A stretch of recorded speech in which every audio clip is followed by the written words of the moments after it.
Okay. Yeah, so yeah, I'm here. Yeah. This is my husband, and I know that a lot of you guys have asked about him and wanted him to make a video with me, just to see his face. And Yeah, well, the thing is, I'm a little camera shy, I'm very busy, and it's her hobby, not mine. So, yeah. anyways, so what's going on? What's going on? Why don't you? What do you want to talk about today? Which part? Which one? Honestly, Mhm. what do I want to talk about? I don't know. You know, I talk a lot, but no one ever asks me what I want to talk about. Okay. Do you want to talk about how we got on this whole polygyny thing, or do you want to talk about? Honestly, no, I don't want to talk Okay. Or do you want to talk about the Matrix? about The Matrix. Yeah. No, I don't think I want to talk about that.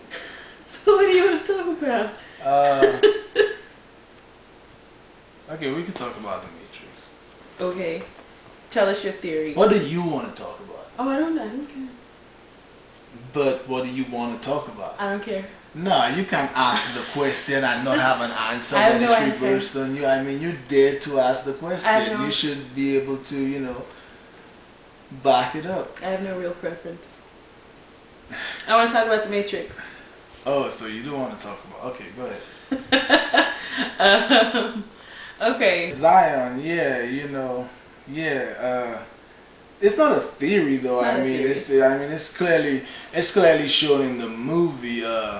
What Zion, in what was it, part 2, Reloaded, Yeah. right? The architect let him know, the real origins of the one, and it's just yet again another, program or what created by the Matrix, just to basically come around when they're about to go, when Zion has grown too big and about to go in and destroy the city. So the Matrix come around, to basically the one, sorry, comes around to basically, be their champion, but at the end then be defeated, and him being allowed to take, how many was it, like 11. 20, Is it 22? Yeah, it was like Mhm. 11 females and 10 males. And then they were gonna Procreate. start And start over. another Zion, and Zion is basically just created by the machines as a place for people who awake out of the Matrix, to go, because they know, the human being, some people would just realize that it's all a bunch of fluff, it's not real. So basically Zion was created for these people to go. And how does that relate to us in the real world? Basically, it's simple science actually. It's like, if they're as big and bad and as powerful as as you say they are, then there's really nothing you can do about it. But and when I say do about it, I mean as far as try to live outside of it. Right. Because everything that you do, you're only being allowed to do. You know what I'm saying? So it's really, impossible for you to live outside of it. So whether you go become, a hermit family, in the woods somewhere, and live out the rest of your days, and maybe a couple generations after you, your seeds still live on. You're only doing that because they allow you to do it. You best believe it. So at the end of the day, your only true freedom shall, the only place you'll reside in freedom, in true will be in your mind. So, as you know, Bob Marley said, I mean, emancipate yourself from mental slavery. Yeah. So, oh. Because I was trying to explain to people the definition for the term eminent domain.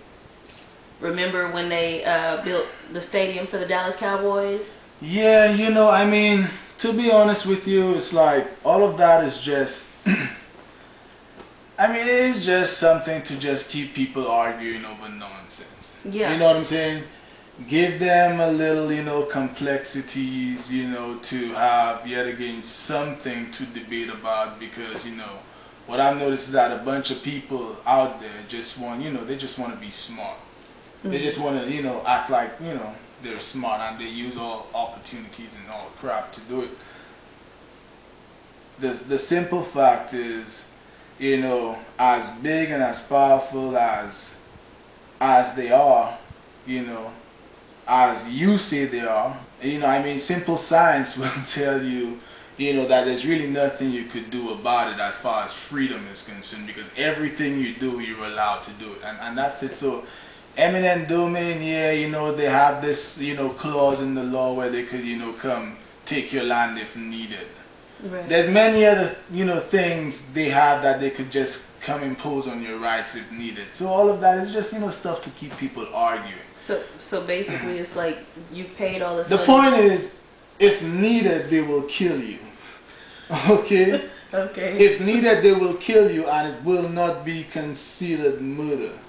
You know, and if it, you know, so nothing else matters really. You know, whatever they want to do, they will do. So therefore, everything that you are doing, you're only being allowed to do. Right. So. Period. Okay. Next topic. Okay. You know, it's just, you know, it's a simple, ridiculous point that, you know, people want to argue about when they try to tell you, oh, you're still in Babylon and all of that, you know, like they've really, you know, left Babylon. You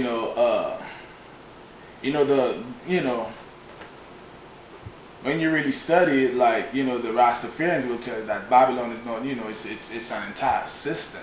Right. You know, it's a big web of, you know, the societies we live in today. So basically, people are saying, like, you know, they're telling other people you're still in Babylon when really technically we're all still a part of this system. Everybody is in Babylon. I mean, you know, you kill yourself. You know, the only place, like I said, that you could really reside out of Babylon is in your mind. Yeah.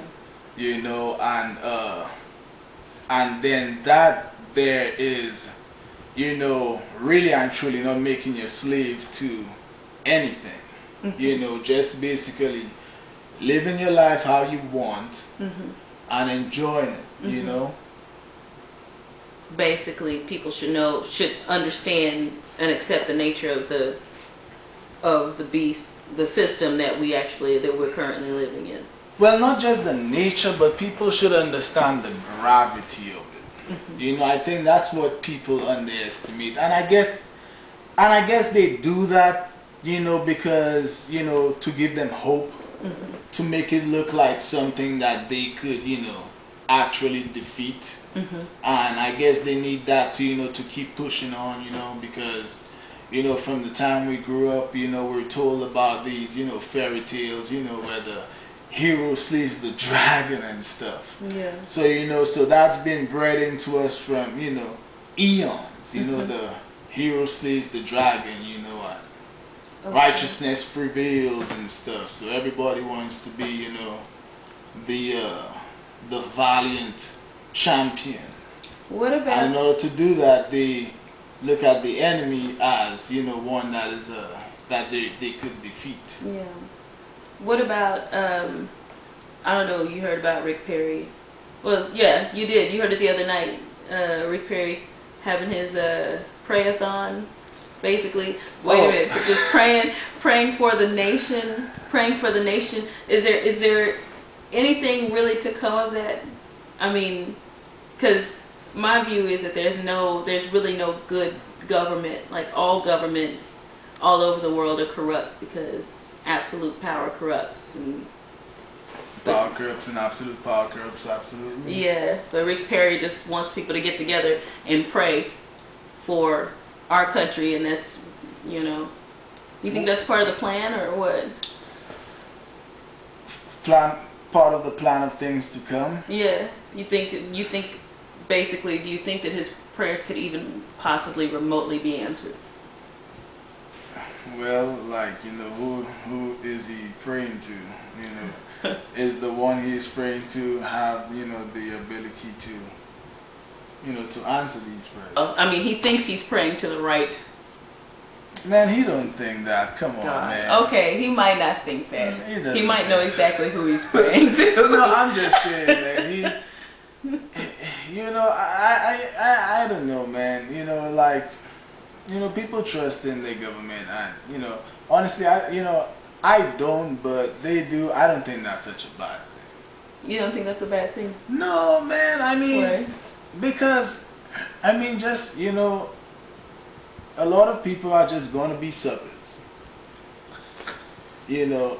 But it's not a bad thing to be a sucker. No, I mean, when you really look at it, the human being by default is a sucker. Okay. You know, and we get suckered, you know, and a lot of people, you know, I mean, people look for things to drive them and push them, and, you know, and they all feel comfortable when, you know, they're joined by the masses and everybody, you know, is with them. People take, you know, comfort in that, and that's real, that's their life, you know, and people are proud of the government, you know, so, you know, they, maybe their awareness of things or their reality, their perception of things, you know, just portray the government, you know, as something that they could be proud of, and I mean, and that's cool, you know. I hear you in a humanistic, suckerish sort of way. Yeah. I personally think it's useless. The praying for an entire country, especially this one, and the government that is set up here. I mean, useless as far as will it achieve the you know, the desired results? You know, yes, you know, but useless as far as, like, you know, is it just, you know, is it worth nothing? You know, I mean, I don't know, you know, the people, you know, I think they could go do their thing, you know, and you know, and I don't know, you know, it may, you know, make an impact on, you know, some people. They might, you know, wake up the next day and say, yes, you know, I'm going to, you know, get up and I'm going to go to my 9 to 5 and I'm going to be the best janitor that I could possibly be, you know, and So then the worker bees will be inspired to work harder. yeah, the be drones. the best janitor that, you know, so, you know, the state of Texas and the country, because they were praying for the country, the people who run it can continue to make more money, you know. Yes. So, I mean, they're seeing that the recession is finally hitting them and their funds are being depleted, so they need something to... But that's just furthering on. People are just going to be suckers, and I mean, that furthering on is... the madness. You know, I mean, the thing about it is, you know, we're a pack. You know, we're a pack-natured human being. We're a pack-natured being. Sorry, you know, like wolves kind of. Yeah. You know, we like to, you know, stick in packs and we like to move together as a team. So you're going to have the leader of the pack, right? And the people are the other wolves who are naturally going to want to be led by that leader. So this guy goes and he becomes the, you know, the alpha, what society looks at as the, you know, the highest seat in office. You know, he becomes the alpha, and, you know, and they lead. So we do have a, you know, a pack nature, and that's just the design of the human being. So at the end of all things, basically, everybody's still in Babylon. Just in conclusion, everybody's still in Babylon. Everybody's still in the Matrix, even if they've woken up. They're just in Zion, part of the Matrix, and there's no getting out unless you free your mind.